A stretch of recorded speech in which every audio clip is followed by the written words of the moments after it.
Ashama harka fuune attam jirtu nagaa keessanii nagaan waaqayyoo isiniif haa ta'u. Kun miidiyaa ODM dha, Oromoo Digital Multimedia jedhama.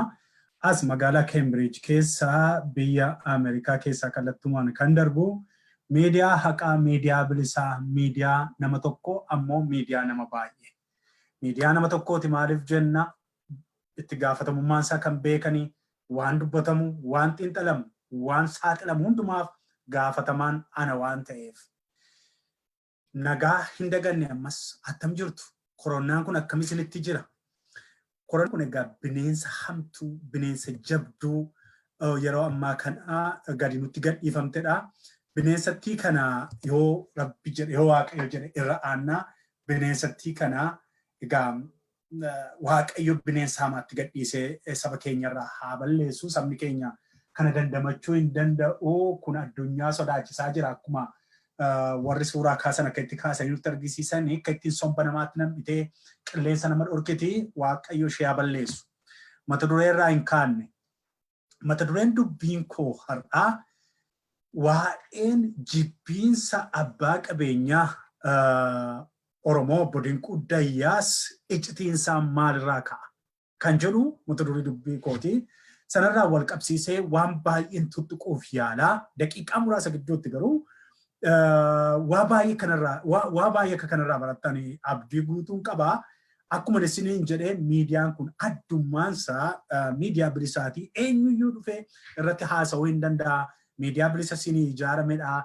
Miidiyaa dinagdee guddaa barbaadu miti. Kanaaf hundumti keessanuu haqa saba Oromoo dubbachuu kan barbaaddan, dhugaa barsiisuu kan barbaaddan, warra dhugaa qabaniif immoo dhugaa isaanii falmuu fi warri barbaaddanii miidiyaan ODM keessan. Ulfaadhaa, fayyaa ta'a. Waa'ee abbaa qabeenyaa obbo Dinquu Dayyaas kana ilaaluudhaan fuula duraa mee sirni sun obbo Dinquu Dayyaasiif sirna akkamiiti kan jedhuni isinitti agarsiisa. Waa'ee obbo Dinquu Dayyaasittan dhufaa. Sirnumti sun sirni nama kanaan bulu, sirni amma Abiy Ahmed bulchaa jiru kuni sirni Bilxiginnaa yookiin sirni nafxanyootarraa dhaalamee as dhufe kun obbo Dinquu Dayyaasiif sirna akkamiiti yookaan immoo waa'ee obbo Dinquuyyuu dhiisaa aayidooloojii yookiin ilaalcha obbo Dinquu Dayyaasii fi waan akkamiiti mijattuudhaa kan jetturraa kaana. Dhugaa walitti dubbanna. Obbo Dinquu Dayyaas nama aadaa, duudhaa, safuu Oromoo keessatti guddatedha. Beekamaadha kun. Kanarraa kan ka'e waggaa 8 darbanii fi abbaa duulaa jedhamee beekama. Akka sirna gadaa keessatti abbaa duulaa jedhameeti beekama. Waa'ee abbaa duulummaa sanaa galchuudhaaf illee qophii guddaa tokko qopheessee qophii sana akkamittiin Bilxiginnaan akka diigan isinitti himuufan jedha. Amma garuu sirnan dursa. Egaan sirni obbo Abiy Ahmed Ali geggeessan kuni sirna fakkaattota warra akka Dinquu Dayyaas, warra freedom fighteroota, warra waraana bilisummaa Oromoo turan, warra bosona turanii mirga abbaa biyyummaatiif, warra walabummaa Oromiyaatiif, bilisummaa Oromiyaatiif, warra falmaa turan kan akka obbo Dinquu Dayyaas kanaatii fi mijattuu miti sirni namichi kun geggeessu, sirni Abiy Ahmed geggeessu jechaadha. Kana beekuu danda'utu nurra jiraata. Maaliif yoonaan jettanii sirni sun akkaataa waliigalaatti namni kun, namni Abiy Ahmed jedhamu kun, namni dubbii danda'u kun, namni of ibsuu danda'u kun, namni waa tokko gochuu danda'u kun hamma humna isaatii, namni afaan Oromoo immoo dubbachuu danda'u kun akka kaartooniitti achirra taa'a malee namicha kanatti marsanii kan jiranii sirni isa kanatti marsee jiru ammayyuu sirna nafxanyaa, sirna jaraati. Kanaaf ragaa guddaan manni amantaa Ortodoksii yoo xinnaate sirna kanaatii fi dhiyeenya kana kunichi isinii ta'uu danda'a hin beektan ta'a. Maallaqa qarshii tiriliyeena 1.4 sirna kanaa kenniteetti. Maaliif namichi jara jala fiigaa hoo jette iccitiinsaa kanadha. Sirna sana dhaabee kan jiru sirnoota waggaa 150 dura biyya sana bitaa turanidha. Sirna sanadha. Sirni sun immoo akkamittiin hojjetu akka itti hojjetan beeku. Manni amantaa biyya sanaa beektu biliyeeneroota eessarraa fidanii kan jedhuufi warra akka lubaa Balaa Makonnon fa'aa gaafadha. Riisoorsii Oromoorraa, dachee Oromoorraa maal jedhe yeroo tokko lubi Balaayi kanumti Oromiyaan kan saha qabaatu malee waggaama tokkittiitti kan qullubbii Gabreel irraa iddoo jedhamurraa waadaan guuramu qofti Oromiyaa hunda keessatti waajiranuu banaa. Waggaa 100 oliif garuu Oromiyaa keessaa funaanamaa ture jechaadha. Biliyeenni tiriliyeeni suni inni manneen amantaa keessa sirna nafxanyaa keessa jiru suni yeroo adda addaatti namicha kana mataasaa qabatanii namicha kana maallaqa inni barbaadu hunda kennaniifi isa kaan liqiidhaan kennaniifi isa kaan deeggarsaan kennaniifi namicha kana sammuusaa akka maalitti qabatanii jiru yoonaan jettanii akka kunoo dhukkubni koronaa kun itti asii gadi nama qabattu kanaa yookiin immoo somba qabattu kanaatti namicha kana ideoloojii namicha kana qabataniiru hin danda'u. Kana jalaa bahuu hin danda'u namichi kun. Kan itti naanna'ee jiru sirna kana kan itti naanna'ee jiru dabtaraadha. Kan itti naanna'ee jiru diyaaqoniidha. Argitanii sun egaa kan isaan barbaadan namichi kun akka isaan barbaadanitti deemsisuu qaba. Karaa kan biraatiin immoo mana isaa keessa kan jirtu gartokkeensaa isaanidha waan ta'eef namni kun sirna sanaa jala sirna sanaa ala sirna immiyyee Itoophiyaa ala eessayyuu deemuu hin danda'u tarkaanfachuu hin danda'u jechaadha.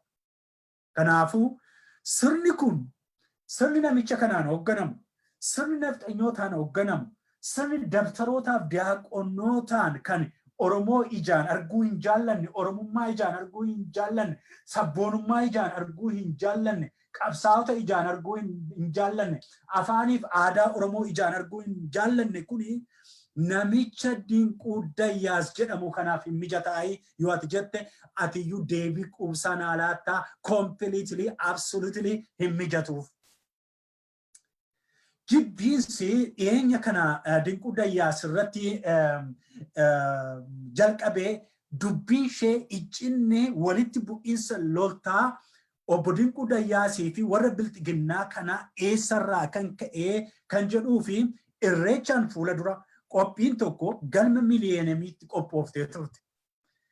Qophii qophoofte sanarratti olaantummaadhaan maallaqa isaa dabalatee foollee ijaaruu dabalatee by the way lakkoofsi foollee nama kana jalatti ijaarame Dinquu Dayyaas jalatti ijaarame akka 40,000 oliiti.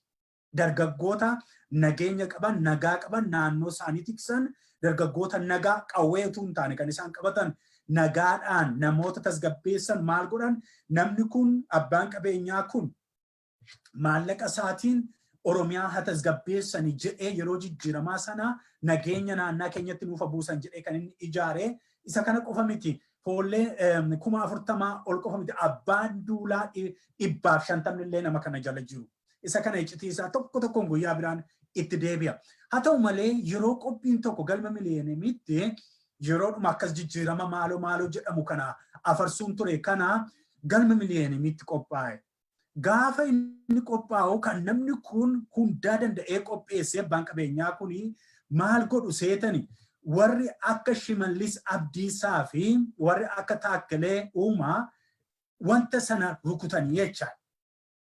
Shimallis gaafa sana galata dhoowwatanii namichillee akka seera abbaa duulaatti ka'ee eebba kan hin goone waama xinnoo tokkollee akka inni hin jenne obbo Dinquu Dayyaasiin gaafas rukutuu jalqabanii jechaadha. Achirraa ka'ee haaloon walqabuun obbo Dinquu Dayyaasii fi leellistoota obbo Dinquu Dayyaas yookiin immoo quuqamtootaa fi warra Bilxiginnaa kana gidduutti atakaroo guddaansaa ka'ee jechaadha. Waa'ee soodareen cufamu maal maaliittan sinii dhufaa na dhaggeeffadhaa. Na dhaggeeffadhu abbaa dhugaa isaanii galchina. Miidiyaan ODM abbaa dhugaatii dhugaa galcha. Taajjabbiin abbaa dhugaatii dhugaa isaanii deebisee galcha. Kanaafan sitti muufan. Shimallis Abdiisaa guddiseen abbaa duulaa gammadaa kuni yookaan immoo Wasilli abbaa xaayee kuni jechuun maaliif jalatti guddate waan ta'eef meentaalitii abbaa xaayeetiin meentaalitii ideoloojii abbaa duulaa gammadaatiin waan guddatee fi namni Shimallis Abdiisaa jedhamu kun namni bifaanis shomboqummaadhaanis borqoqqanee wannoo jechuudhaanis abbaa duulaa wajjiniin yookiin immoo boodiigaardii abbaa duulaa ture kuni siin jedhama. Yeroo namichi inni kun al tokko jedhee akkifatu inni kun immoo namichi kun immoo Shimallis immoo alkuudhaan jedhee nama haaqifachuu danda'u. Kana jechuun waan inni gubbaa sana itti ajajee liqimsee immoo waan barbaade gochuu kan danda'udha. Dinquu irratti tarkaanfii hin fudhata. Isa akkasii kana hojjedhu yoo jedhe hin godha. Kanaaf egaa aangoodha. Oromiyaa bulchaa waan gootu hin qabdu. Kanarraa kan ka'e gaafa aangoon si harka jiru, gaafa marcumni si harka jiru, gaafa chaappaan si harka jiru, du'a namaatti, lubbuu namaatti, qabeenyatti, dinagdeetti, siyaasatti maalitti mallatteessuu dandeessa? Target godhanii gaafa Lammaa Magarsaa Oromiyaa irraa kaasu namichi kuni egaa namichi boodiigaardii abbaa duulaa ture kuni itti darbee immoo boodiigaardii namicha kanaa ture jechaadha. Namicha kanaa ture jechaadha. Kanarraa kan ka'e na dhaggeeffadhu naman. Namichi kun Shimallisiin waan baay'ee abdatu sentraalii sana immoo qabachuu waan barbaaduuf Taakkelee Uumaa wajjin waan walitti qabame waan jiruuf qo'ittan deebi'aayis waan walitti jiruu fi isaan kana kan inni ittiin akka barbaade sammuu ishee fuudhee itti taphachuu danda'u namni inni akka kaartoonitti namni kun itti gargaaramuu danda'u nama kana qofaadha. Nama Shimallis Abdiisaa jedhamu kana qofaadha. Kaartoon akka barbaadetti itti dadarbatee asii gadi ajajee waan barbaade godhi jedhee akka garaasa namni isaa ta'u kana Lammaa Magarsaa ani Lammaa Magarsaa miti baay'isoo. Ani deggereen beeku erga gaafa isheen afaan damma sanaan sabbanimmaa minimmaa jettee as baate sana ani Lammaa Magarsaa hin jaalladhu baay'isoo. Dhuguma isin hin jedhu. Maaliif qabsoo keenya owwaalte waan ta'eef. Qabsoo keenya dhiiga ilmaan keenya fuuteetu kunoo garboonfataa kanatti laatte waan ta'eef Lammaa Magarsaa hin jaalladhu gama kootiin. Nama jibbu dhugaadhaa hojii isaa jechuu kooti. Ani pheenxee keessatti nama jibbuun hin eeyyamamu. Gocha isaa, hojii isaa, gocha deevil ta'e sana, gocha hamaa sana jibbita. Kanarraa kan ka'e Lammaa Magarsaa nama akka Lammaa Magarsaa namittiin kun akka shomboqqoo akka kaartoonitti taphachuu hin dandeessu.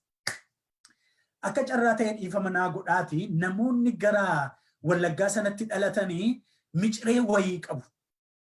Alamaayyoo ilaalaa namicha pirezidaantii dura miciree wayii qabu onneen sabboonummaa regardless they are opinions tuulii opiniyoo yoo ta'an iyyuu wanti oromummaa quuqama tokko beekumsi tokko keessa jira. Dhuguma baay'ee it is not because of achi waan dhufe miti. No, achitti waan dhaladhe miti. Ani Oromoo je tokko na ilaala dhuguma waaqayyooti kun.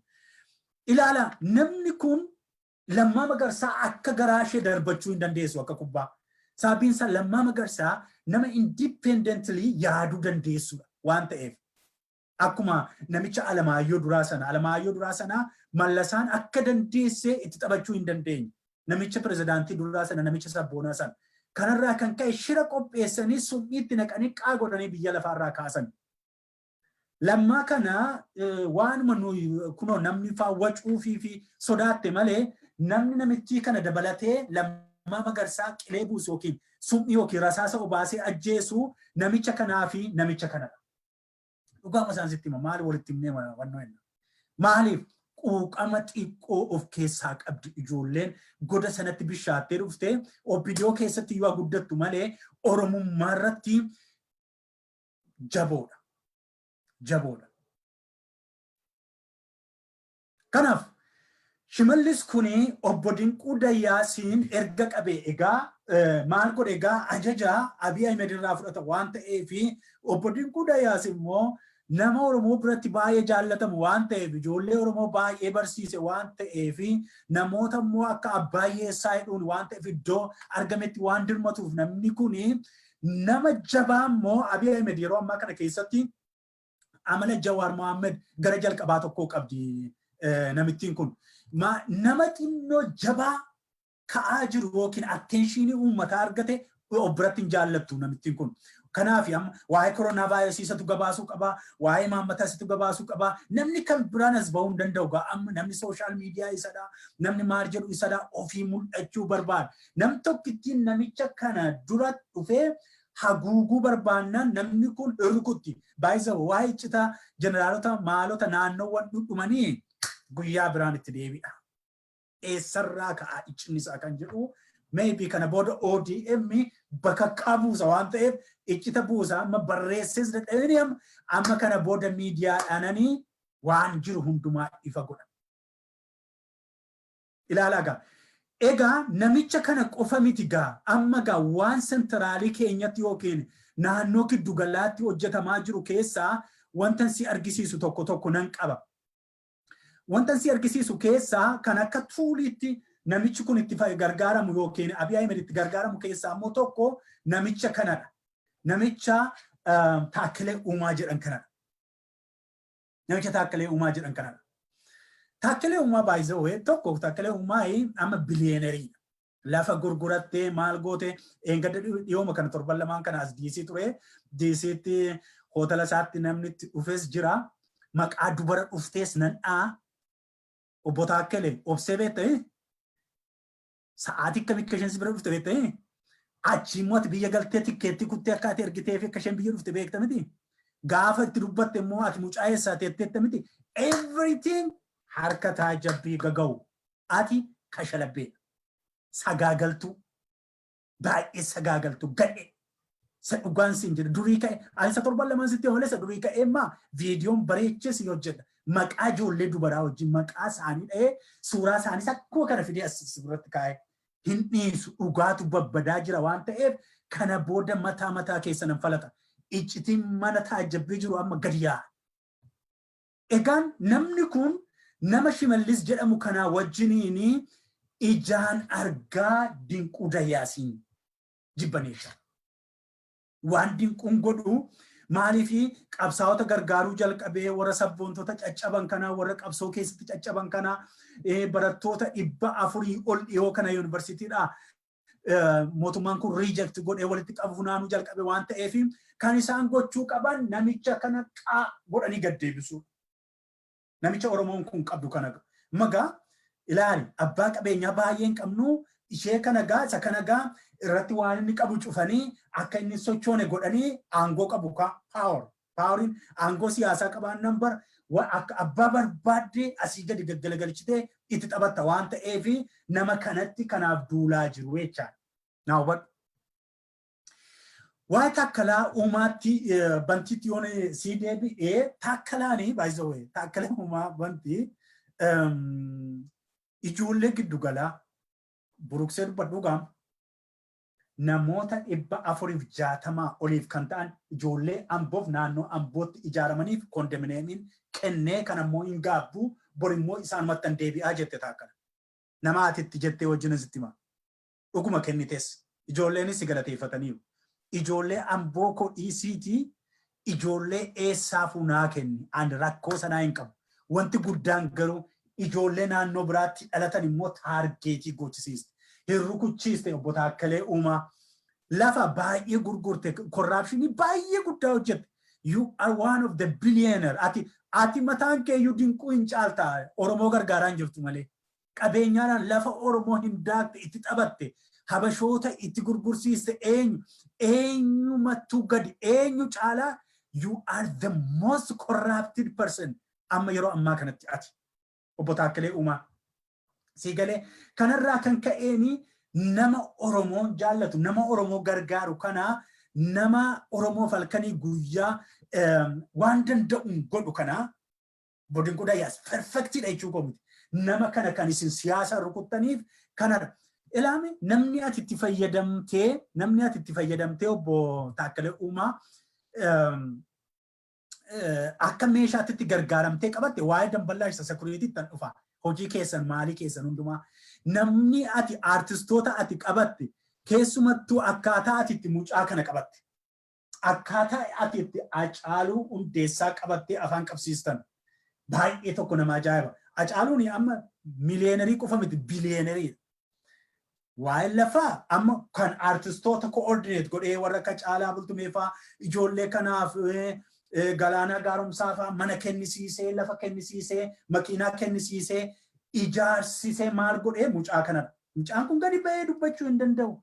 Amma addunyaa mataasaa keessa miliyeeneriidha baay'ee boonee jiraata eenyuuf waa'ee Oromoo quuqama Oromoo waa tokko hin qabu.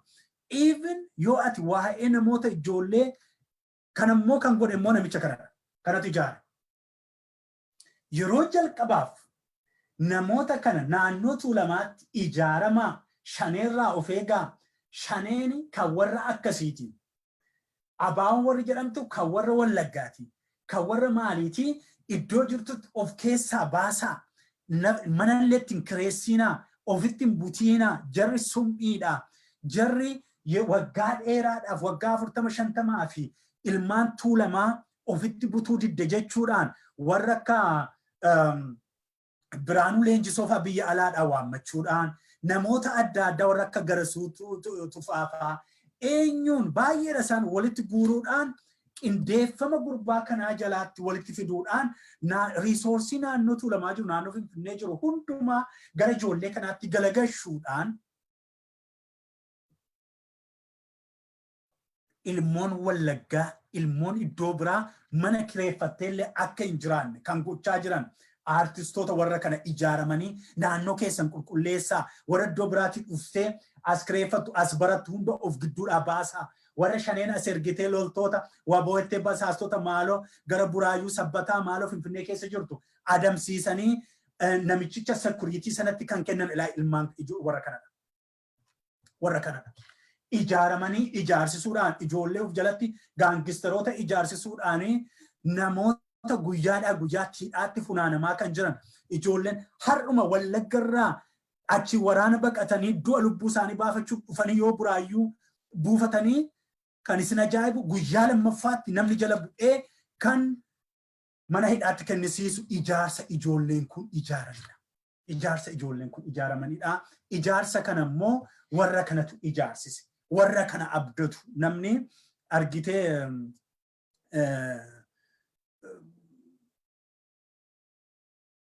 warra kana abdatu waan ta'eefi waa taana jedhanii yaadamanii barri sin jijjiirama jedhanii yaadanii kanarraa kan ka'e qoqqoodinsa Oromoo gidduutti fidanii isaanin achii qabna damballaashiin achii qabna damballaashiin beektu namicha bakka Geetaachoo Asaffaa bu'ee namicha mucaan boosan tikaa Oppidiyoos tikaa Bilxiginnaa kana kanaa fi sekuriitii sana inni mataansa baalageeraa guyyaa biraan itti dhufa isaan kanatti dabarsanii kennuudhaan ijoollee kana gara 10,000 ijoollee kana keessa ijoollee mana hidhaa jiran keessaa kan caalaatti mana hidhaa jiran ijoollee ilmaan Wallaggaa naannoo Finfinnee dhufanii buufatan sana hunda ishee funaananiitu mana hidhaatti dabarsan. Ijaarsa kanatu jira ijoollee ijaarsa gadhee ijaarsa fokkisaa kanatu jira. Kana garaagarummaa labsuuf miti. Kunoo maallaqaan ijoollee keenya bitan. Ijoollee keenya kana maallaqaan dantaadhaan lafaan konkolaataadhaan bitamu jennee guyyaa tokkoof abjoonnee hin beeku. Ani akka kootti mucaan kun faayidaadhaan dantaadhaan bitamee gadi jedhee garboonfataadhaaf gugguufee Oromoo gandaan adda qoodee Oromoon hamma lafa qubataa dhabutti Oromoon naannoo biraa yeroo itti tuulamni buqqaa ture yeroo itti naannoo lafa Finfinnee kana wayyaaneen saamuuf jette gadi ba'ee kumootaan dhume kana irratti ka'uudhaan uummata gandaan qoochisiisuu keessatti hojii jarri kun hojjetan hojii paawuriin gara sentiraalitti dhufuudhaan hojjetan kun yaa jirana baay'ee nama gaddisiisa baay'ee. Dinquun immoo akka sana gochuu dide gaa serkilii sana keessa dhufuu dide. Dinquun haadha manaadhaan ati manaa mucaa Gimbiiti mucaa Wallagga Lixaati isa qofa miti waa'ee gosaa gandaatti balbalaatti galuuyyuu miti. Dinquun Dayyaas guyyaa tokko gosaan yookiin gandaan nama qoodee barattootaaf carraa hin kennu. Oromoo ta'uu isaaniitiin qofa Oromoon akkasii miidhameera jedhamee yoo Dinquu bira dhaqanii Dinquun kan inni godhu waan danda'u kennuu qofa urgufachuu qofadha. Malee ganda hin beeku. Ganda akkasiitii dhuftee Karrayyuurraa dhuftee Arsiirraa dhuftee Baaleerraa dhuftee Wallaggarraa dhuftee hin jedhu namni kun. Warri kun immoo warri maafiyaa ijaarratan kun immoo kan isaan ittiin beekamanii gandaan ijaaruu warra gandaa yookiin immoo warra yoo ati eessaa jedhanii warra gaafatan kanarraa kan ka'e ijoollee naannoo biraarraa dhufte warra ajeeffatan warra taarget godhanii meentaalitii kana keessa bonummaa keessa gatanii maal godhan kana bilisoomneera bilisummaan kana caalee hin jiru jedhanii waan argatan kana tibbulluqfatanii warra jiraatanidha jechaadha. Dinquun sanan godhu. Egaa qabxiin lammaffaan dinquu maaltu taarget gochisiisee jedhuu fi inni kan biraan barattoota dhiyeenya kana mana barumsaarraa guutummaan haqaman barattoota 400 oltu jira.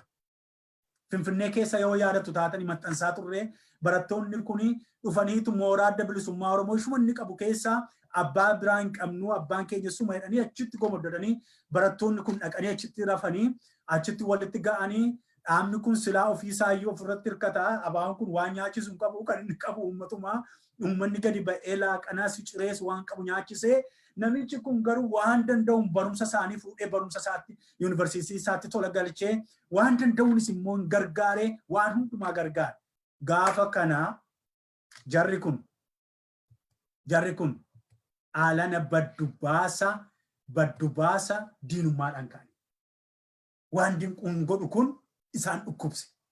Kan inni Oromoodhaaf godhu kun isaan dhukkubse.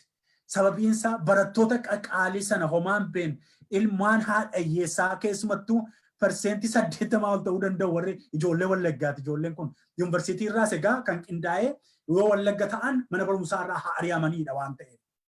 Ijoolleen of kolchaa waa'ee Wallaggaa adda baasee dubbachuun miti. Haqqiin kee yoo ni cabee kan Arsii gaafa ni cabu kan Booranaa kan Shawaa kan Karrayyuu gaafa cabu tokko nan baasee dubbadha na taajjabda. Gaafa sitti dhufe kan Wallaggatti dhufe sitti dhufuunsaan ol waan ta'eef. Warri Wallagga sitti adda qoodanii sitti diinomsan sun ammoo Wallagga achi qabanii siinis ganaa tokko dhawu waan ta'eef eeggadhu. Gaafa sanas anuma sii dubbata. Anuma mucaa Wallaggaa kanatu sii dubbata. Maaliif waan haqa waanan jaalladhuuf. Ammatti garuu keessaa ba'ee ilmaan miidhamaa jiran kaampaasirraa qoda dura qiitii riisarchii biraas hin barbaachisu.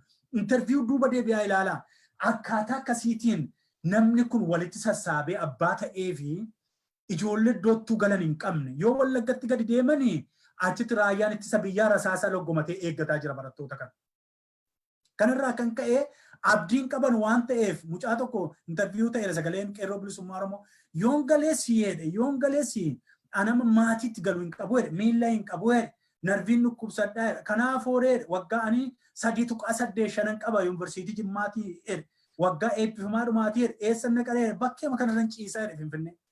Akkamittiin hayyuun akkamittiin goonni injiineriin ikoonomistiin eebbifamuu jala ga'e biyya sana tajaajilu yeroo ittiin sirni namichi kun bulchu yeroo inni barattoota 400 diizmizaal godhu. Sababii isaan Oromoo ta'aniif diizmizaal akkaadaamik diizmizaalii yeroo inni godhu.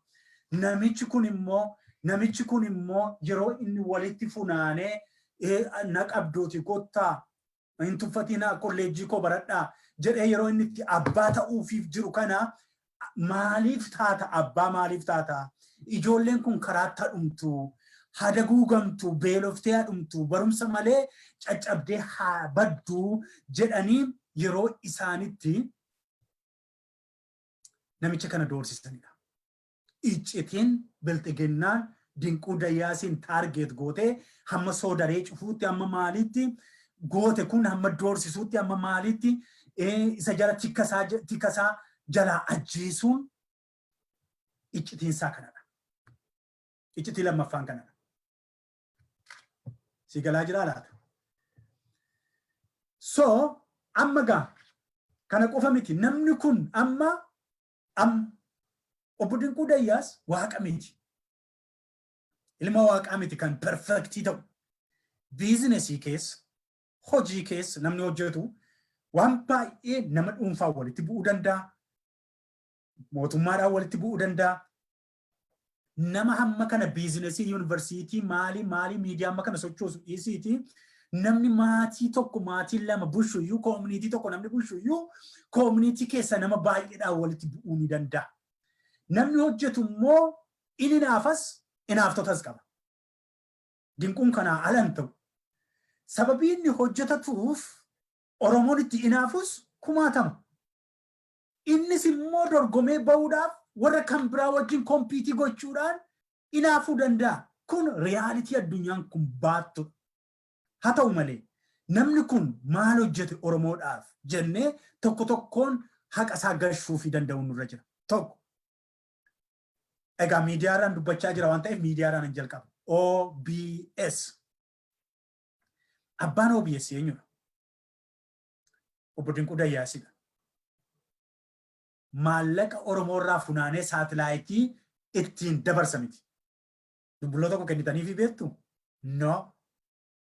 OMN yoo ta'e diyaasfooraatu walitti guuramee waggaadhaan $100,000 $200,000 miliyoona walakkaallee yerootti bu'amu jira. Garuu hansaatiif OBS'dhaaf namni tokko ittiin $5 kennitee ta'oo ta'e amma diyaasfooraa irra jira. Jiru.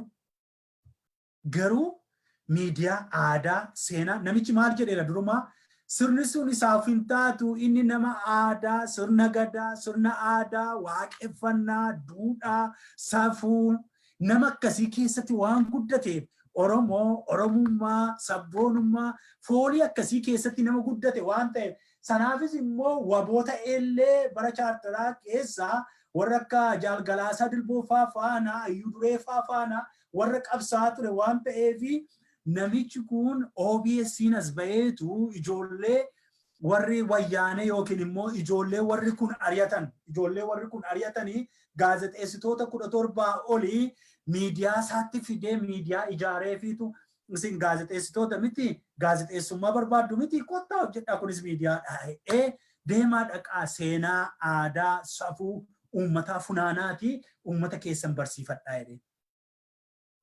Galata sirraan qabu Oromoo. Dinquu Dayyaas galata sirraan qabu. Utuu sumnii tokkoon kaffaliinii fi teessee mana kee teessee aadaa, seenaa, siyaasa, duudhaa, safuu Oromoo akka ati barattuuf namni miidiyaa tola banee sii kennu galata sirraan qabu tokko jedhinaa qabadhu. Oolmaan sii godhe. Oromoon maaliin cabne? Miidiyaadhaan cabne bar Oromoon maaliin cabne beektaati? Miidiyaan Habashaa sirnoota darban keessa miidiyaa dhibbaa ol nurratti ijaaranii sammuu keenya kana garbummaadhaan xaqanii olaantummaa isaanii nu keessan ol kan isaan ittiin guddisan meeshaan guddaan qawwee caalaa miidiyaa banee siilaate Dinquun. Televezyiinii Oromiyaa OBN maaloo jettee kanas baatee waa'ee boqqolloo waa'ee maali afuuftu waa'ee siyaasa OPDO afuuftu inni garuu aadaa seenaa afaan jedhee isa habbuuqatameen dhumne isa damma kana gassii baasee wayyaaneen immoo isa yoo hinaaftee gootee cufaa turte. Miti yoo cufamaan turre OBS. Ijoolleen OBS tamsaateen turre. Ijoolleen kaleessa isarraa waa hojjettee miindaa inni kaffaluuf jiru sana raa moo hojii dhabduu taatee asii wacaan turre nuyi. Barreessaan turre nuyi. Ani barreessaan turre. Miidiyaa si ijaare. Galatan qabu. Bilxiginnaa galatan qabu namni kun abbaan dureessi kun. Tole. Kana qofa miti. Namni kun lammaffaa irratti maal sii godhe? Ani qabxii 3-4 caalaatti dubbadhume. Isa kaan isin beektu waan ta'eef. 2. Yuunivarsiitii siin ijaarre. Rift Valley Yuunivarsiitiin Oromoodhaan maal godhe? Akkuma Jeneraal Taaddasaa Birruu jedhee ilmi Jeneraal Taaddasaa Birruu kun ofii isaatii baratee piroofeesara ta'uu yoo baate hamma piroofeesaroota of jalatti qacarsiisee hojjetee siin barsiisutti kan inni ga'e Rift Valley Yuunivarsiitii barsiisuudhaan uummanni barumsaan nama barateetu eenyummaa isaatiif falmata. Kanaaf Oromoon barachuu qabaa jedhee fiildii gosa hedduu banee sirna hin mijanne sana keessatti mootummaa sana fakkaatee mootummaa sanaaf tole jedhee mana barumsaa banatee isayyuu walakkaa isaan saamanii argitanii biizinesii biyya keenya keessatti hojjechuun siigalee yoo 10 argatte 5 jaraa kennitee 5 kiisii kaa'atta. Beektaa kana warri biizinesii beektu ani nama biizinesii miti. An biizinesii hin qabu maallaqa hin qabnu qullaa kana qofan qabu. So warri biizinesii sirna garboonfataa keessatti rakkoo guddaa keessa ta'anii hojjetu. Yuunivarsiitiin Rift Valley beeku gabaasa isaa biraa hin qabu kumoota dhibboota hedduun Oromoo oomisheera moo oomisheera dippiloomaadhaan digiriidhaan maastireetiidhaan I don't remember PhDs jalqabuudhaaf akka yeroon biyyaa bahe akka propoozaaliin sagalee nan beeka PhD Rift Valley jalqabeera ta'e hin jalqabne ta'e hin beeku isin warri dhaggeeffataa jirtan kun na sirreessa odeeffannoo dhiyoo hin qabu yeroon biyya ture garuu propoozaaliin PhD Rift Valley University banuudhaaf akka jiru qubanan qaban ture. Kanaaf maanni kaayyoon barnootaa maanni barnoon namni baratame ummanni barate Oromoon maaliif amma kana iyyuu qabsoonsaa amma kana qabsoonsaa abidda uffifatee ka'e beektaa ilmaan saatu barate ilmaan Oromootu baratte ijoollee qubeetu baratte waa hubatte siivikii baratte dimookiraasii baratte mirga baratte dirqama baratte sammuu xiinxalu horatte addunyaa qayyabatte zan mirga ishee gaafatte. Waan biraa goote ijoolleen 400 dhiyoonni kana yuunivarsiitii irraa akaadaamik diizimzaalii ta'anii obbaranii waan obbaraniin ari'aman ijoolleen 70,000 ol ta'an yuunivarsiitii irraa ari'aman baruma kana immoo dursa isaa waan obbaranii fi diinni kanaaf dammaqe ijoolleen keenya gaafa dammaqxu diinni irratti dammaqee mataa keessa dhadha'ee caccabsaa jira kanarra. Kanaaf Rift Valley siiban yuunivarsiitii jechuun waan salphaatti hin fakkaatiin. It is about universal. Waan addunyaa hubachuu jechuudha. Namichi kun Oromoo fuudhee universal godhee jechuudha. Namni dhuunfaan tokkittiin kun. He is not a government. Mitiiree mootummaadha maal? Nama akka kee tokko, nama akka koo tokko, nama kanatu yuunivarsiitii siiban. Galata sirraa hin qabu. Hin qabu. Oromoo irraa galata hin qabu. Sadi waan Dinquu Dayyaas godhu sadaffaa Dinquu Dayyaas artistoota jennaan weellistoota jennaan aadaadha jennaan afaan jennaan achiin dhabdu. Isa keessaa yuunivarsiitii Finfinnee waggaa lammaffaatu barannu PhD baradhaa. Kitaaba eebba kitaabaa tokko iddoo birbirsa gooroo yookiin amma piyaasaa jedhamutti iddootti tokko keessatti galma aadaaf turizimii gaafannee jennaan warri OPDO nu dhowwatani. Gaafa isaan nu dhowwatanii manuma dhuunfaa wayii kireeffannee eebba kitaaba namaa tokko qindeessineef 6 kiiloo atu barannu. Mee namoota waamnaa jennee obbo Dinquu Dayyaas fa'aa maaloo fa'aa ati abalu waami ati hin beektaa jennee hojii walii laanneennaan hindu fayyadee namni ijaanne godhatti sana gidduutti fiigeetu dhufe kitaabatu eebbifama jennaan. Obbo Dinquu Dayyaas kanatittiin jajju keessaa lafa kottu jettetti hisii dhufa. Hin tuffatu nama. Artistoota keenya beekan gulummaarra naatii fi makkiyaatoo qarshii lamaayyuu hin binne Obbo Dinquu Dayyaas. Dhugaa hin barbaadu san dantaa eenyudha dantaa miti kanan wacuu dhugaa abbaa dhugaatiin dhugaa galchaa kanadha. Yeroon dhugaa galchu ani gammachuun koo daangaa hin qabu. Dhuguma koon siin jira. Kanaaf namichi kun artistoota keenya mee durii ka'anii mee dhaqiitii Zarihuun Wadaajoof gaafadhu waan Dinquu Dayyaas gochaa ture. Hamma ammaatti waan inni gochaa jiru. Artistoota hedduu gaafadhu. Artistoota caccaban gaafadhu. Noo goobanaafaa gaafadhu dhaqiitii Dinquu Dayyaas maal sii godheedhi. Sakaan itti guutiyati. Artistoota 100 itti guutiyati. Kuma 100 meeqa kennuudhaan hospitaala isaatti tola akka yaalaman gochuudhaan hin qoostaati yamma. Eenyudha kan akkasii godhu. Lafa Oromoo irraa bar nama hundatu nyaateen bar. Namichi kun biizinesiidha. Eeyyee dachee Oromiyaa irratti biizines maaniidha. Haa ta'u malee lafa Oromoo irra taa'ee qorqee alanfatee xuuxatee miliyeeneriin TPLF irra Oromoodhaa dumbulloo goote kenniteetti ilmaan Habashaa dachee Oromoo irratti biliyeenerii taate miliyeenerii taate tiriliyenerii taate har'a namicha kana maallaqaan tumsaa jirtu kuni Oromoodhaaf qabsaa'otaaf sabboontotaa fi weellistootaaf waa gooteetti natti himeeti. Waa gooteetti dachee keenyarraa nyaattee qorqitee dhagaa keenya buna keenya jimaa keenya dhagaa keenya ambo'aa keenya maalii keenya hunda gurgurattee saamtee qorqitee waan namichi kun artistoota keenyaaf aartii keenyaaf weellistoota keenyaaf qabsaa'ota maatii qabsaa'otaaf sabboontotaa fi godhe gooteettiin siin jedhe. Kanaaf Dinquu Dayyaas galata sirraan qabu. Galata sirraan qabu Oromoo na amane. Sadaffaa. Tuqamuu qaba. Itti cufamuu qaba yookiin immoo waa tokko intini jechuu qaba. Dhiyeenya kana immoo egaa inni guddaan balaa uume soodareen akka cufamu taasise maal godhe? Abbootii qophii tokko qopheesse obbo Dinquu Dayyaas. Egaa taajjabbiin qe'ee sana jira. Soodaree dhaqneerraa taajjabbiin hafuuraa laafaa hundumaa jira. Akka iyyaafatetti tokkoon gabaasa achi sitti hima. Utuu yeroo argadhe amma dheeressuun barbaadu malee.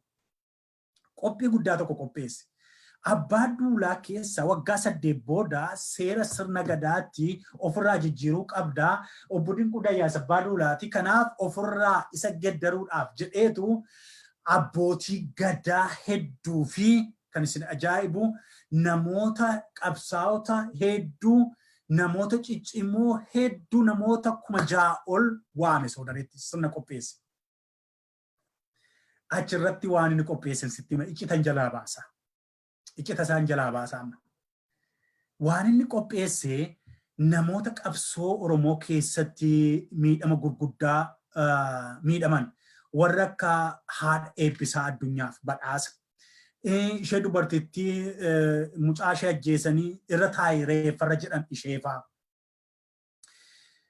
Qabsaa'ota warra umurii guutuu hayyu duree irraa dabalatee hayyu duree ABBAA irraa dabalatee warra ABBAA hoogganaa turan hunda iddoo tokkotti fidee beekamtii kennuufii fi badhaasa gaarii qopheesse. Iccitan jalaa baasa. Iccitan jalaa baasa dhaggeeffadhu. Isaan kana qofa miti namoota miidhamtoota artistoota keessaa immoo warra Bilxiginnaan kun dantaadhaan hin binne keessaa warra moggaatti dhiibamanii maqaa isaanii dha'uu na jalaa rukutamu. Isaan kanas waa gochuudhaaf beekamtii kennuudhaaf waa itti hidhachuudhaaf qophii guddaa tokko qopheesse. Qophii dila guddaa. Achumaan immoo elaa Abbaa Duulaatiin muudama Abbaa Duulaatiin amma yoonaa qabadhee taa'eera. Akka sirna gadaatti moggaa 8 narraa darbuu qaba yookiin gara kan biraatti promote ta'uu qaba. Kanaaf akkaataa akkasiitiin dimokiraasii shaakallaa hayyuun kun abbaan qabeenyaa kun sana deebisuudhaaf gaafa inni jedhu warri haaduun gallamee gara isa fakkaatanii keessumattuu soodaree namicha hoogganu sanaa ittiin deebi'a namicha suuraa isaa viidiyoo isaa qabadhee namichi suni mootummaadhaaf odeeffannoo kennaa isa biraa biddeen nyaata mootummaadhaaf odeeffannoo kennaa achi booda mootummaan godhee rukute wanticha. Warra Shaneettii kana irratti jaarta qabsaa'ota nuti kaleessa daguugnee irra reeffarra teessifnee loltoota ficcisiifne fiddeen irratti faarsita.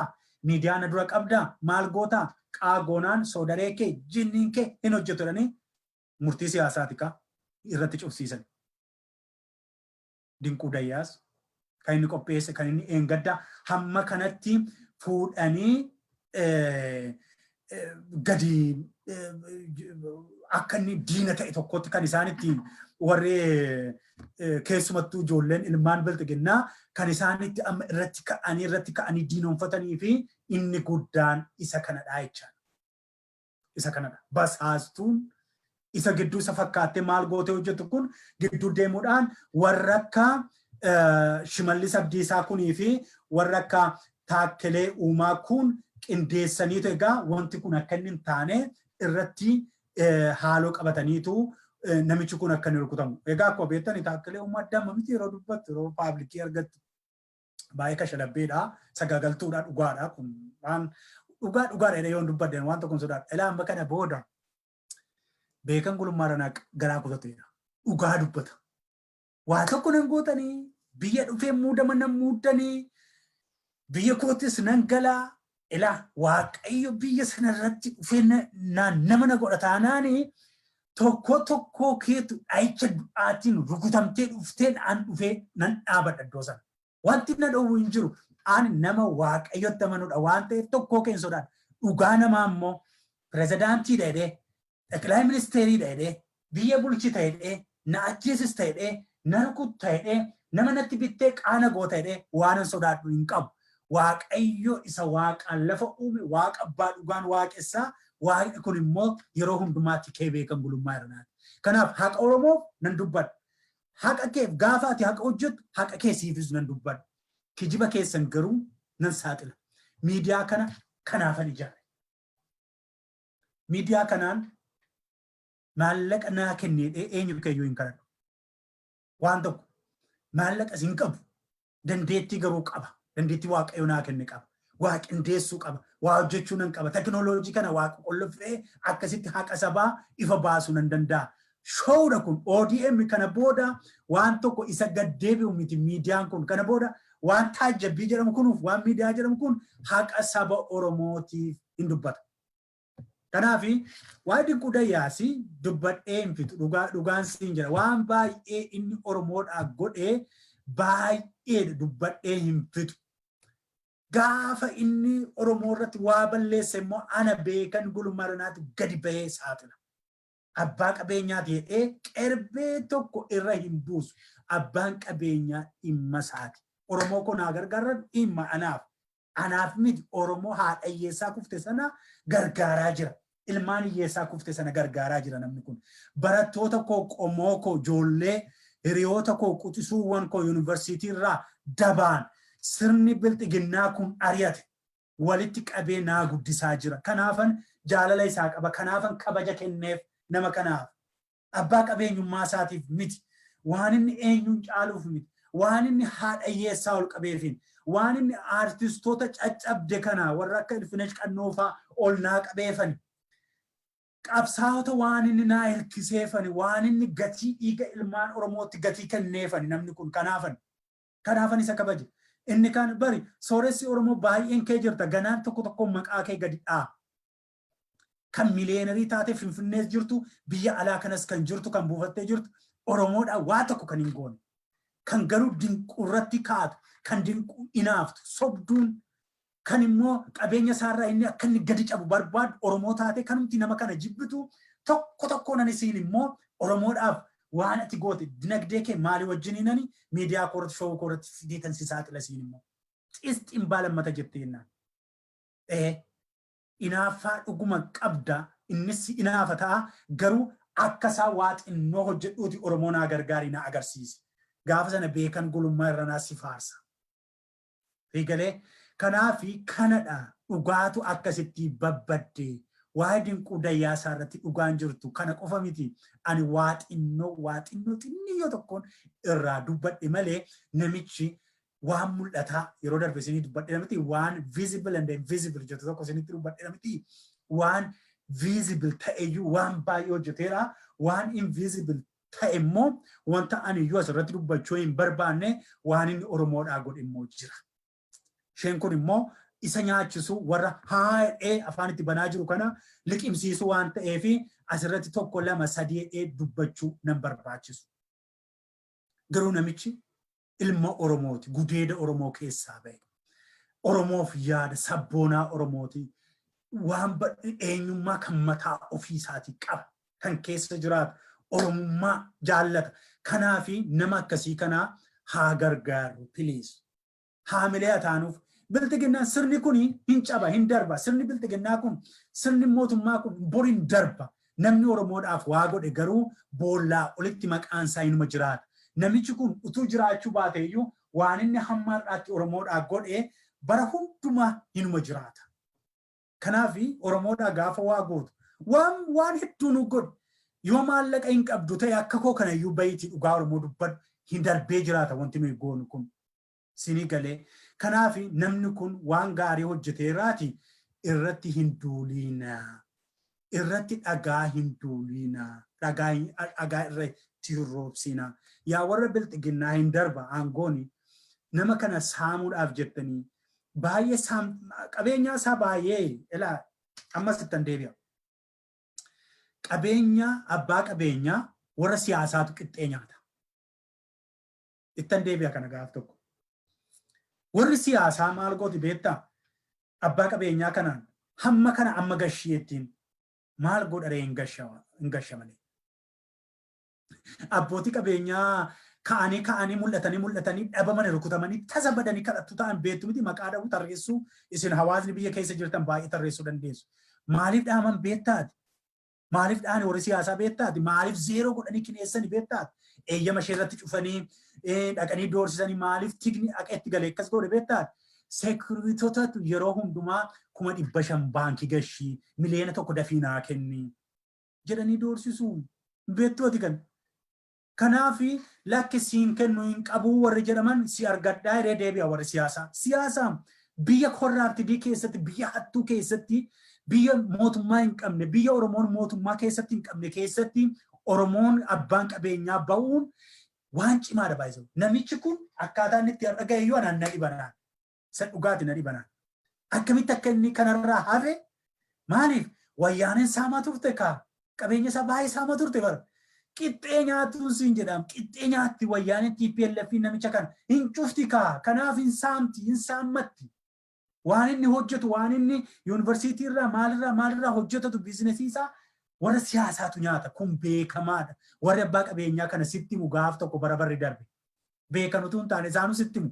Bara Oromoon mootummaa mataa isaatii qabaatee mootummaa ofii isaatiin bulu isaanuu baanii cita kana sitti himu yoo lubbuudhaan jiraatan. Abbaan qabeenyaa Oromoo Oromiyaa keessatti kan hin barakanneef iccitii guddaan warri siyaasaa hin daguuguun siin jedhaan. Mututu godhanii daguugu. Birrii fidi jedhu. Yoo ati diddemmoo waggaa sana boodaati dinagdee sanarra hin jiru. Karaa kamiinis dhufanii dinagdee kee zeeroo godhu. Si sodaachisuuf miti. Ba'aa garbummaa sitti muufan. Garbummaan hamma kana dhufaatu. Hamma garbummaan cimu sitti muufan kana siin jedha. Horte baay'ifatte hojjetatte amma bilxiginnaan gaafas baate amma bilisoomneerra kana booddeette dinagdeedha jette. Dinagdeen bilisummaa alatti gati hin qabu. Abbaa qabeenyaas taate diyaaspooraa baay'een kef jettee biyyatti galte.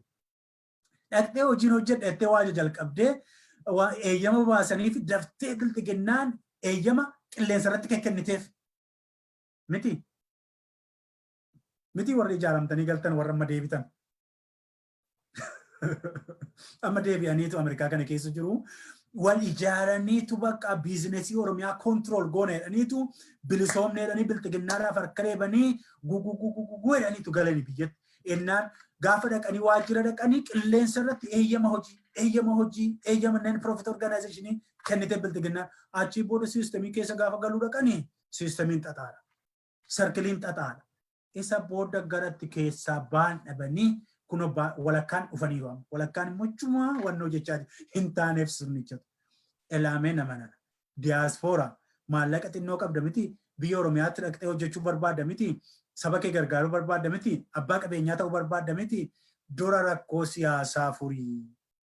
Utuu rakkoo siyaasaa iddoo siyaasaa hin qabatiin aangoo siyaasaa utuu hin qabatiin waan ati gootu hin jiru dhaqxe yoo miliyeenarii ta'uu dhiiste biliyeenarii taateyyuu yoo barbaadan torban tokko keessatti qullaa si hambisu warri siyaasaa si saamu. Kana iccita kana sitti himu.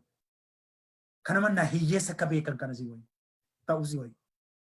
Itti madoofta ka hojjettee boodarratti madoofteetu galta jechaadha. Nan beeka. Asuma ijoolleen dhaqanii akkasii mana faranjii kana qansiraa kana hojjetanii dhaqanii achitti riistooraantii ijaarranna jedhanii riistooraantii liizii akkasii 300,000 500,000 kennitu maleettee dabballeen gandaa maalii naannoo Jimma Naqamtee Amboo maalirratti iyyuu ila daguugaa jirti namoota biyya alaa kanaa galanii waa xinnoo riistooraantii xixinnoo ishee banatanii ijoollee 10 ijoollee 5 fi hojii banuu warra barbaadan nan beeka maqaa isaanii dha'u malee mana koo jira mana taajibbii jira iccinni kun. Maaliif siyaasa kaa aangoo siyaasaan siin jedhama. Gaafa waa'ee siyaasaa sitti dubbannu siin galmi waa'ee nama amantii taatee waa'ee siyaasaa keessaa bahe maaloodha jette amantiin keeyyuu yoo siyaasni biyyattii sirrate malee gatiin qabu. Siyaasa Oromoon sirna imaammata Oromoof ta'utu biyya sana keessatti hin ijaaramne. Kanaaf namichi kun Oromoon kun kanaaf dhiibama socho'uu hin danda'u. Kanaaf yaa Oromoo xumura dubbii kootan sii deebi'a. Biyya Oromoo kan bulchu gudeeda Oromoo keessaa kan bahe gudeeda Oromummaaf Oromiyaa keessaa kan bahe sabboonummaa keessaa kan bahe sabaaf kan quuqamu tu sabaaf mootummaan sabaaf quuqamu jiraate obboloonni koo ijoolleen 400 ol ijoolleen medical doctorii ijoolleen injiineriingonni ekonomistoonni giraajuweet gochuudhaaf jiran 400 haqamanii yuunivarsiitii irraa Finfinnee keessa hoomileesii ta'anii karaarra ciciisan. Tu kan sabaaf quuqamu jiraate. Ijoolleen abdus ati abbaa kooti jettee mana waajjira ABBAa'ootti dhattee kukkufteetu hiyyeessa taatus ati abbaadhuma kooti. Situ naa quuqama waa gochuu baattus aangoo dhabdus jedhanii achitti kukkufuun isaanii waa sitti agarsiisuu qaba. Mootummaan Oromoodhaaf quuqamu hin dhalanne. Taakkelee uumaa kee Shimallis kee maafiyaadha gandaan ijaaranii ijoollee ilmaan sabboontota ijoollee shawaalleen jedhinaa nuun jedha Dooktar Hundaasaan tokko macca tuulama jedhaa nuun jedha. Dhugaasaa jedhe. Ijoollee adda baasanii ijoollee amboo jedhanii ijoollee maalii jedhanii ijoollee akka ittiin ijoollettiitti waa dadarbatanii akka isaan obbolaa isaanii ijoollee wallaggaa ijoollee iddoo biraatti dhuftee balaaleffatan jibban godhanii gaafan akkasiniin jiru amboo hundatu fayyadame miti ijoollee mataa qabdu ijoollee 400 caalleedha kan amma faayidaa argate malee ijoollee miliyoona ol ta'anii ijoolleen hiyyeessuma ijoollee wallaggaa duukaa rakkina guddaa argaa jirtudha ijoollee warra biraa duukaa. Garuu akkasitti qoqqoodani akka ittiin nu qoqqoodaa jiru har'ayyuu ammayyuu. Kanaafi mootummaa Oromoo ija tokkoon ilaalu. Oromiyaa akka tokkotti ilaalu. Ijaarrachuu nu barbaachisa. Qabsootti dacha'uu nu barbaachisa qabsoo keessa jirra ammas. Qabsoon hin xumuramne siin jechuufan. Bilisoomneera siin jedhee beekaa taajabbiin. Guyyaa tokko akkasiin jedheera gaafa namni waggaa 2-3 dura sirbaa ture keessa jecha siin ture taajabbiin waan taajabbiidhaan sii barreessaa ture tokko xib jedhee lafatti feera ta'an jiru amma waan keessa deebii hin qabne qoqqoodamuu kan wayyaanee caalaatti reef hin galle Oromoon amma daguugamaa hin jiru. Kanaafi waa'ee obbo Dinquu Dayyaasaatiin jalqabeetanii hamma kana haasaa keessa ture. Wantan irraa hanqisee yoo jiraate guyyaa biraan itti deebi'aa yaa Oromoo hundumaafiyyuu nama keessan kana bira dhaabadhaa biyya alaas biyya keessaas kan jirtanii bira dhaabadhaa baay'ee hin qabnu abbootii qabeenyaa baay'ee hin qabnu ishuma qabnu tokko lamaa kanayyuu warra of mul'ise rakkoon obbo Dinquu Dayyaas tokkoof tokkittiidha. Lafa waamame hundumaa biratti of xiqqeessee argamuunsaa irran ture. Soreyyii warri baay'ee soreyyiin Oromoo mul'atan. Nama tokkotti mul'atan. Piraayifeesii isaanii eeggatanii maallaqa isaanii attamu. Namichi kun akka quba qabutti maallaqa liqiidhaanidha iyyuu baay'ee isaa kan inni ijaaru. Baay'ee liqeeffateera. Oromiyaa kooperaatiivii irraa nan beeka miliyoona meeqa akka ta'e odeeffannoo nan qaba. Ijoollee achi keessaa baankii keessaa hojjetan barattoota keenyatu jiru. Nan beeka. Miliyoona hedduu liqeeffatee jira baay'ee namichi kun. Yeroo fooqii ijaaru, yeroo maalii ijaaru, yeroo baay'ee warri qabeenya qabanii biyya keessaa hansaanii qofa miti. Interestiinumaan dhalumaan dhaqanii maallaqa baankii irraa fuudhu, hin ijaaru, zan kiraa mana sanaatiin maalii sanaatiin immoo ofirraa kaffalaa deemu. Kun hojima biizinesiiti warra biizinesii na caalaa beektu. Kanaafi warrootuma qabeenya qabdu xiqqoo kana iyyuu namichi kun kan inni balleesse iddoo hundumaatti argama. Iddoo rakkoon jirutti fiigee argama. Kanarraa kan ka'ee bilxiginnaan keessa ejjette beektaati. Namni akkasiifaa nama kana keessa ejjechuun irran ture. Barataa dadhabaan, reelii dadhabiin, duutuun akkasii nama guddaa akkasii keessa tuffachuun namni akkasii nama kana nama Oromoodhaaf yaadu kana namni akkasii kun shira itti shiruun itti xaxuun sirriin ture. Dhugaa kun isiniin jedhu. Iddoo hundumaatti argama waan ta'eef. Akka abbaa qabeenyummaa isaatti iddoo isaa piraayifeesii isaa eeggatee jiraachuutu irra ture. Egaa I hope of eeggate yaada. Warri akka artista Haacaaluu Hundeessaas taatanii artistoonni keenya hin gaati deebi'a. Isoo dhugaan isiniin jira. Haacaaluu hin gaa. Saammatteettanii lafa I know sarkilii keessa gaafa galtu ba'uun akka inni cimu nan beeka. Dhugaa nan beeka. Siin beekaa ceekoo. Hammam akka inni cimu nan beeka. al tokkicha erga kiyyoo sitti xaxanii kan isaanii keessi kaa'anii waa si gurshuu jalqabanii achi keessaa ba'uuni lubbuu kee irratti faradoo akka ta'e nan beeka. Garuu ijoollee Wallaggaa naannoo sanaa akka diinaatti adamfaman sanaaf bahii dubbadhu sirrii miti. Wallaggi obboleessa keeti. Wallaggi acee koo hidhee si duukaa wawwaataa ture malee diina kee miti. Gandaan hin qoodinaa nama. Makiinaa fudhatteef caccabduu makiinaa bilxiginnaan sitti kenniteef lafa hektaara 6,000 yookiin 600 yookiin maaloo 6 sitti kenniteef biizinesii irratti eeyyama sitti kennitee alaagashuu keessaa gaa baasuu kana iddoo kaleessa Tigireen hojjettu dabarsitee sii kenniteef jettee Oromoo quuqama kaleessa Oromoof qabdu ni dhisi. Miliyeenerii ta'uu dhiistee akka biilgeetu to'ati biliyeenerii taate na fayyadda malee namni toonaan. Oromoo akkuma abbaa qabeenyaa kanaa akkuma nama kanaa Oromoo naa gargaarta malee anaan namniitu. Garuu ijoollee qindeessitee orgaanaayiz gootee weellistoota qabsaa'ota warra kaan taargeet gochisiistee adda fuutee iddoo lamatti qochisiistee isaan kaan Shimallis faa jala isaan kaan kunoo Taakkelee Uumaa jala gashitanii ijoollee gandatti deebistee ambomee mucaa fulli sanan amboof qabsaa'e miti. Qabsaa'onni amboo Oromiyaadhaaf qabsaa'an kaayyoo fufaa hubadhu goota amboo biqilte qaxalee mucaa sana mee yaadadhu. Injiinariingiidhaan Adaamaa Yuunivarsiitiidhaa baatee bosona galte achii booda waraana turtee dirree turtee galtee uummata ishee amboo karaa nagaatiin ijaaruudhaaf jennaan fuutanii kiyyootti xaxxanii mootummaan kee ati deeggaraa jirtu kun deebitanii mana hidhaatti ukkaamsitanii mucaa qulqulluu qaxalee mucaa amboo gootota amboo tokko hidhee lama hidhee waan si lakkaa'ee fixu miti. Kumaatamatu jiru. Amboo akka ati yaaddu kanatti dantaadhaan hin bitamu. Ijoolleen amboo qabsaa'onni amboo sammuun isaanii sammuu Oromiyaa qofatu hin taane sammuu addunyaati. Ati eessaa baate nama nana? Eessa baateetu gandaan Shimallisii faa ijoollee warra tikee sana sekuriitii kana damballaash faa jala galteetu attama baakee abbee ijoollee gandaan qooddaati Hacaaluu. Waan si jaalladhuufan taargeetii si godhu. Asitti diisiitti si wajjin haasa'edha miti dhaabannee oosaa irratti. Yaadatta waan gaafa saasofne waan Oromummaa. Deebitee takkas taatee namittiin namni. Namni eessa geesse mucaan kun jennee nuyi abdannu addeetu raqa irratti akka namicha kana raqa irratti haftaa. Ati raqa. Ati qaxalee namaan turre ati nama raqatti kufturaati. Akkasiiti.